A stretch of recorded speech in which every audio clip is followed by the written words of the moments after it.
Tas yang dihasilkan sekilas tak berbeda dari tas pada umumnya yang terbuat dari kain atau kulit. Tas hasil karya Fitria Winarsi terbuat dari bahan vinil atau bahan untuk membuat baliho atau spanduk.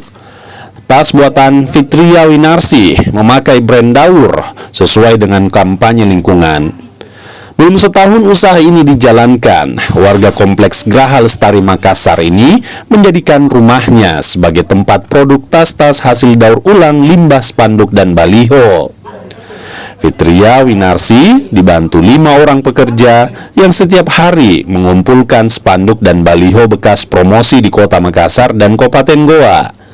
Sebelum dijadikan tas, limbah baliho atau spanduk dibersihkan terlebih dahulu, lalu dipotong dan dibentuk sesuai pola yang telah ditentukan. Hasilnya beragam jenis tas dengan berbagai ukuran dan model yang bernilai jual. Saat ini saya sedang mengolah limbah dari vinil yang diolah menjadi beberapa produk tas seperti tote bag, pouch dan dompet. Untuk kisaran harganya di antara kami bandrol di sekitar 60.000 sampai 200.000. Saya dihubungi oleh Kala Toyota untuk berdiskusi bagaimana limbah vinil mereka bisa diolah menjadi sesuatu yang bermanfaat. Nah, akhirnya saya memilih membuat produk tas karena saya mempunyai skill di bidang itu. Kreasi tas daur milik Fitri juga dilirik sebuah perusahaan. Mereka juga memberi bantuan berupa 2 buah mesin jahit untuk pengembangan usaha. Jadi ini adalah bentuk support kita kepada ibu-ibu di sekitar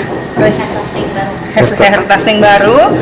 Diharapkan kita memberikan sumbangan berupa mesin jahit untuk dipakai oleh ibu-ibu yang ibu rumah tangga yang tidak punya kegiatan yang nantinya bisa menghasilkan. Jadi dari sampah yang tadinya tidak berguna lagi itu bisa didaur ulang menjadi sesuatu yang bermanfaat dan bisa memberikan penghasilan tambahan buat ibu-ibu yang ada di sekitar. Tas-tas kreasi daur milik Fitria saat ini dijual melalui media sosial dan bekerja sama dengan perusahaan yang membutuhkan souvenir atau oleh-oleh. Tas buatannya dibanderol dari harga Rp60.000 hingga Rp200.000. Nila Rustam, Kompas TV, Makassar, Sulawesi Selatan.